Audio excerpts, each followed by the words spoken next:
କିଛି ନୂଆ ଶିଖିବା, କିଛି ନୂଆ ଜାଣିବା, କିନ୍ତୁ ବୁଝିବା, ପଢିବା ଏବଂ ପ୍ରୟୋଗ କରିବା, ସେଇଟା ହେଉଛି ଓଡ଼ିଆ ପାଠଶାଳାର ପ୍ରଚେଷ୍ଟା। ଆପଣମାନଙ୍କୁ ସମସ୍ତଙ୍କୁ ସ୍ୱାଗତ। ଓଡ଼ିଆ ପାଠଶାଳାକୁ ଚାଲନ୍ତୁ। ପ୍ରଶାନ୍ତ ମହାସାଗର ପୃଥିବୀର ସବୁଠାରୁ ବଡ଼ ଏବଂ ଗଭୀରତମ ମହାସାଗର, ଯାହା 63 ନିୟୁତ ବର୍ଗ ମାଇଲରୁ ଅଧିକ ଅଞ୍ଚଳ ପର୍ଯ୍ୟନ୍ତ ବ୍ୟାପିଛି। ଏହା ଉତ୍ତରରେ ଆଣ୍ଟାର୍କଟିକ୍ ମହାସାଗରରୁ ଦକ୍ଷିଣରେ ଦକ୍ଷିଣ ମହାସାଗର ପର୍ଯ୍ୟନ୍ତ ବିସ୍ତୃତ ଏବଂ ଏସିଆ, ଅଷ୍ଟ୍ରେଲିଆ ଏବଂ ଆମେରିକା ଦ୍ୱାରା ସୀମାବଦ୍ଧ। ପ୍ରଶାନ୍ତ ମହାସାଗର ପୃଥିବୀ ପୃଷ୍ଠର ପ୍ରାୟ 1/3 ଅଞ୍ଚଳକୁ ଘେରି ରହିଛି। ମାରିଆନା ଟ୍ରେଞ୍ଚରେ ଏହାର ହାରାହାରି ଗଭୀରତା 12,080 ଫୁଟ ଏବଂ ସର୍ବାଧିକ ଗଭୀରତା 36,161 ଫୁଟ। ଏହା ହାୱାଇ, ଫିଲିପାଇନ୍ସ, ଫିଜି ଏବଂ ଜାପାନ ଦ୍ୱୀପପୁଞ୍ଜ ସମେତ ହଜାର ହଜାର ଦ୍ୱୀପପୁଞ୍ଜର ଆବାସ ସ୍ଥଳ।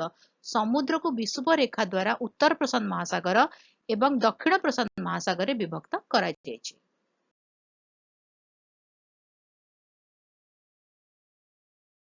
ପ୍ରଶାନ୍ତ ମହାସାଗରରେ ଉଷ୍ଣ କଟିବନ୍ଧୀୟ ଠାରୁ ଧ୍ରୁବୀୟ ପର୍ଯ୍ୟନ୍ତ ବିଭିନ୍ନ ଜଳବାୟୁ ଅଛି।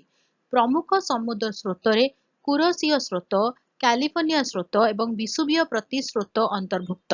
ସମୁଦ୍ର ବିଶ୍ୱ ପାଣିପାଗ ଧାରାକୁ ଗୁରୁତ୍ୱପୂର୍ଣ୍ଣ ଭାବରେ ପ୍ରଭାବିତ କରେ, ଯେଉଁଥିରେ ଏଲ୍ ନିନୋ ଏବଂ ଲା ନିନା ଅନ୍ତର୍ଭୁକ୍ତ। ପ୍ରଶାନ୍ତ ମହାସାଗରରେ ତିମି, ଶାର୍କ, ଡଲଫିନ୍ ଏବଂ ସାମୁଦ୍ରିକ କଇଁଛ ସମେତ ବିଭିନ୍ନ ପ୍ରକାରର ସାମୁଦ୍ରିକ ପ୍ରଜାତିଙ୍କ ବାସସ୍ଥାନ। ଏଥିରେ ପ୍ରବାଳ ପ୍ରାଚୀର ରହିଛି, ଯେପରିକି ଗ୍ରେଟ୍ ବ୍ୟାରିୟର ରିଫ୍, ବିଶ୍ୱର ସର୍ବବୃହତ୍ ପ୍ରବାଳ ପ୍ରଣାଳୀ। ସମୁଦ୍ର ପ୍ରମୁଖ ମତ୍ସ୍ୟ ଚାଷକୁ ସମର୍ଥନ କରେ। ଟୁନା, ସାଲମନ୍ ଏବଂ ଚିଙ୍ଗୁଡ଼ି ଭଳି ସାମୁଦ୍ରିକ ଖାଦ୍ୟ ଯୋଗାଇଥାଏ। ପ୍ରଶାନ୍ତ ମହାସାଗର ବିଶ୍ୱ ବାଣିଜ୍ୟ ପାଇଁ ଅତ୍ୟନ୍ତ ଗୁରୁତ୍ୱପୂର୍ଣ୍ଣ। ଏସିଆ, ଆମେରିକା ଏବଂ ଅଷ୍ଟ୍ରେଲିଆକୁ ସଂଯୋଗ କରୁଥିବା ପ୍ରମୁଖ ନୌବାଣିଜ୍ୟ ପଥ।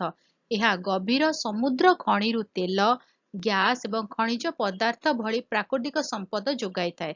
କାର୍ବନ ଡାଇଅକ୍ସାଇଡ୍ ଶୋଷଣ କରି ଏବଂ ପାଣିପାଗ ଢାଞ୍ଚାକୁ ପ୍ରଭାବିତ କରି ପୃଥିବୀର ଜଳବାୟୁକୁ ନିୟନ୍ତ୍ରଣ କରିବାରେ ସମୁଦ୍ର ଏକ ଗୁରୁତ୍ୱପୂର୍ଣ୍ଣ ଭୂମିକା ଗ୍ରହଣ କରେ। ପ୍ଲାଷ୍ଟିକ ଅପଚୟ ଏବଂ ତୈଳ ବିସ୍ତାର ସାମୁଦ୍ରିକ ଜୀବନକୁ ବିପଦରେ ପକାଇଥାଏ। ଅସନ୍ତୁଳିତ ମାଛ ଧରିବା ଅଭ୍ୟାସ ମାଛ ଜନସଂଖ୍ୟାକୁ ବିପଦରେ ପକାଇଥାଏ। ବୃଦ୍ଧି ପାଉଥିବା ତାପମାତ୍ରା ଏବଂ ସମୁଦ୍ର ଅମ୍ଳୀକରଣ ପ୍ରବାଳ ପ୍ରାଚୀର ଏବଂ ସାମୁଦ୍ରିକ ପରିସଂସ୍ଥାକୁ କ୍ଷତି ପହଞ୍ଚାଏ। ପ୍ରଶାନ୍ତ ମହାସାଗର ରିଙ୍ଗ ଅଫ୍ ଫାୟାରର ଆବାସ ସ୍ଥଳ। ଭୂମିକମ୍ପ, ସୁନାମି ଏବଂ ଜ୍ୱାଳାମୁଖୀ ଉଦ୍ଗୀରଣ ପ୍ରବଣ ଅଞ୍ଚଳ।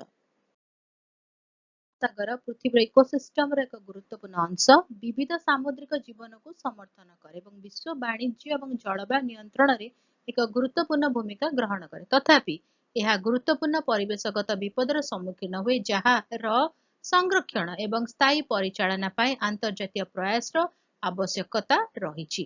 ଭିଡିଓଟି କେମିତି ଲାଗିଲା ମୋତେ କମେଣ୍ଟ କରିକି ଜଣେଇବ। ଯଦି କିଛି କ୍ୱେଶ୍ଚିନ୍ସ ଅଛି, କିଛି ଡାଉଟ୍ ଅଛି, କମେଣ୍ଟରେ ଲେଖିକି ଦବ। ଆଉ ଯଦି ଭଲ ଲାଗିଲା ତାହେଲେ ଟିକେ ଲାଇକ୍ କରିଦବ, ଭିଡିଓ ସହିତ ସେୟାର କର।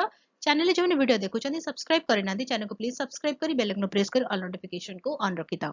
ଭିଡିଓ ଅପଲୋଡ ହେଲେ ନୋଟିଫିକେସନ ପହଞ୍ଚିବ, ଆମେ ମିଶିକି ପଢିପାରିବା, ବୁଝିପାରିବା ଏବଂ ଜାଣିପାରିବା। ତାହେଲେ ଦେଖା ହବା ଆଗାମୀ ଭିଡିଓରେ। ଭଲରେ ରୁହ, ସୁସ୍ଥରେ ରୁହ, ମୋତେ ଅନୁମତି ଦିଅ। Bye bye.